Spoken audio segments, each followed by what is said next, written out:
EMRS छेरीबेड़ा जिला नारायणपुर के अंतर्गत एक वॉक इन का आयोजन किया जा रहा है। दोस्तों नमस्कार, आप देख रहे हैं ज़ीरो पीरियड। आज इस वॉक इन का इन्फॉर्मेशन लेकर मैं आपके सामने हाजिर हूँ। ये जो वॉक इन इंटरव्यू है ये कार्यालय प्राचार्य शासकीय एकलव्य आदर्श आवासीय विद्यालय, जिसे आप ईएमआरएस के नाम से जानते हैं, उनकी तरफ से विज्ञापित किया गया है। और इस वॉक इन में सेशन 24-25 के लिए अतिथि शिक्षकों की नियुक्ति की जानी है। इसके लिए आवेदन पत्र आमंत्रित किए जा रहे हैं। आवेदन पत्र का जो फॉर्मेट है मैं आपको डिस्क्रिप्शन बॉक्स में एक लिंक दे रहा हूं, वहां से आपको मिल जाएगा। इसके अलावा आप चाहें तो ये लिंक उन्होंने दिया हुआ है, यहाँ से भी आप डाउनलोड कर सकते हैं। आप स्कूल से भी प्राप्त कर सकते हैं, या फिर जो मैंने आपको बताया कि डिस्क्रिप्शन बॉक्स में अवेलेबल लिंक है, वहाँ से भी आपको मिल जाएगा। आइए समझ लेते हैं इस वॉक इन के लिए क्या क्या आपको ज़रूरी है और क्या क्या पद हैं जिन पर वॉक इन किया जा रहा है। ये उनका स्कूल का फ़ोन नंबर भी आप चाहें तो नोट कर सकते हैं। और अब मैं आपको पूरी डिटेल बता देता हूँ। ये 7 अलग अलग कैटेगरी के पोस्ट हैं जिनके लिए वॉक इन इंटरव्यू का आयोजन किया जा रहा है। सबसे पहले बात करें तो पीजीटी हिस्ट्री की है। एक पद इसमें आया है। इसमें मान्यता प्राप्त विश्वविद्यालय से संबंधित विद्यालय में विषय में न्यूनतम 50% अंकों के साथ परास्नातक। परास्नातक का मतलब है पोस्ट ग्रेजुएट। आपने हिस्ट्री में पोस्ट ग्रेजुएशन अगर किया है 50% मार्क्स के साथ, तो आप इस पोस्ट के लिए एलिजिबल हैं।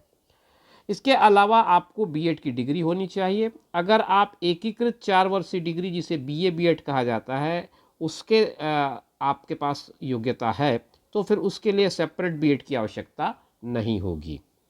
इसके अलावा तीसरा बिंदु इन्होंने दिया है हिंदी और अंग्रेजी भाषा का ज्ञान। ये जो 3 बिंदु है वो इन्होंने संबंधित विषय लिख करके इन तीनों के लिए कहा है। मतलब आपके पास पीजीटी मैथ्स, पीजीटी हिस्ट्री और पीजीटी इकोनॉमिक्स, 3 अलग अलग कैटेगरी के एक एक पद विज्ञापित किए गए हैं।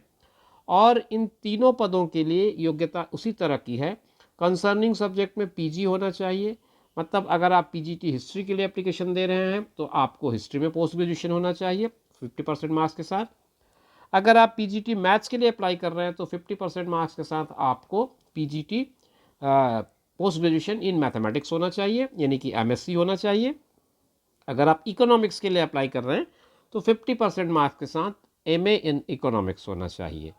इसके अलावा हिंदी और अंग्रेजी भाषा का ज्ञान होना ज़रूरी है।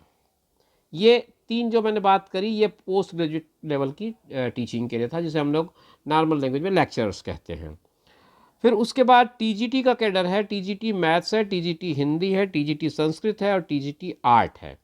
ये अलग अलग 4 कैटेगरी है। तो 3 आपके पास पीजीटी कैटेगरी में थे और 4 जो हैं वो आपके पास टीजीटी के कैटेगरी के हैं।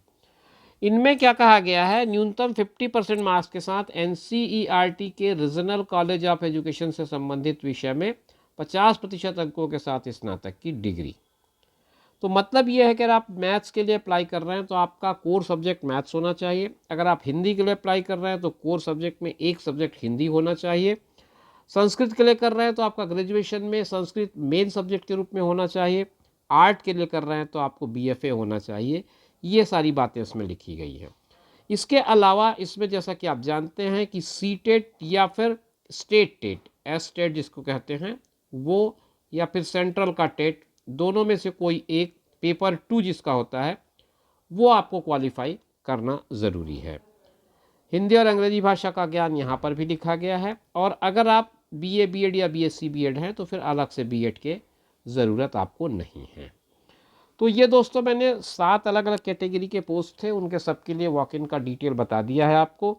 और इसका जो वॉक इन है वो कब होगा, 16 दिसंबर 2024 को होगा, प्रातः 9:30 बजे।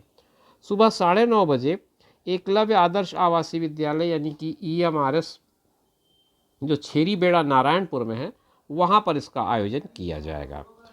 अब वॉक इन में जब आप आएंगे तो सारे दस्तावेज लेकर के आएंगे, मूल प्रति, और फिर उसके अलावा उनकी सेल्फ अटेस्टेड कॉपी लेकर के आएंगे। अगर आप रिटायर्ड पर्सन हैं यानी कि सेवानिवृत्त अभ्यर्थी हैं तो वो भी आवेदन कर सकते हैं। साक्षात्कार के लिए किसी भी तरह का कोई डीए टीए नहीं मिलेगा। और आवेदकों की संख्या अगर ज़्यादा हो जाती है तो ये भी हो सकता है कि आपका साक्षात्कार 2 दिनों तक चले। और ये जो योग्यताएं, ये जो सेवाएं हैं 2024-25 की समाप्ति पर स्वयमेव समाप्त हो जाएंगी और इसमें आप किसी भी तरह के नियमित होने का दावा नहीं कर सकते। अब मुख्य बात आती है सैलरी की। तो सैलरी के संबंध में वो लिखते हैं कि वेतन का जो भुगतान होगा वो प्रति पीरियड, कालांश लिखा है, मतलब प्रति पीरियड के हिसाब से होगा। अगर आप पीजीटी के कैडर के लिए सेलेक्ट होते हैं तो आपको 300 रुपीज़ पर पीरियड मिलेगा, 320 रुपीज़, 320 रुपये पर पीरियड के हिसाब से मिलेगा। और अगर आप टीजीटी के रूप में सेलेक्ट होते हैं तो 300 रुपीज़ पर पीरियड के हिसाब से मिलेगा। लेकिन इसमें लिमिट भी तय कर दी गई है। जब आप पीजीटी बनते हैं तो एक महीने में अधिकतम 45,000 रुपये ही आपको मिलेंगे और अगर आप टीजीटी सेलेक्ट होते हैं तो अधिकतम एक महीने में आपको 42,000 ही मिल पाएंगे। तो ये आपके सैलरी की लिमिट होगी। अब दूसरी बात इसमें ये भी लिखते हैं कि विद्यालय जो है वो आवासीय है, उसके लिए विद्यार्थियों के हित को ध्यान में रखते हुए आपको रेमिडियल क्लास या फिर सुपरवाइज्ड स्टडीज़ के लिए आपकी ड्यूटी शाम को भी लगाई जा सकती है, यानी कि अतिरिक्त समय में भी लगाई जा सकती है और इसके लिए अलग से भुगतान यानी कि एक्स्ट्रा पेमेंट आपको नहीं किया जाएगा। ये सारी चीज़ें आपको इस विज्ञापन में मिल जाएंगी और इसका जो डेट है वॉक इन का वो मैंने आपको बता ही दिया है, समय भी बता दिया है, स्थान भी बता दिया है। ये प्राचार्य महोदय की तरफ से जारी किया गया नोटिफिकेशन था। मैंने आपको ये पूरा विस्तार से समझा दिया है। अगर आप इसमें इंटरेस्टेड हैं तो आप 16/12/2024 यानी कि 16 दिसंबर को आप इस बताए गए पते पर उपस्थित हो जाएं ताकि आप इस वॉक इन में शामिल हो सकें।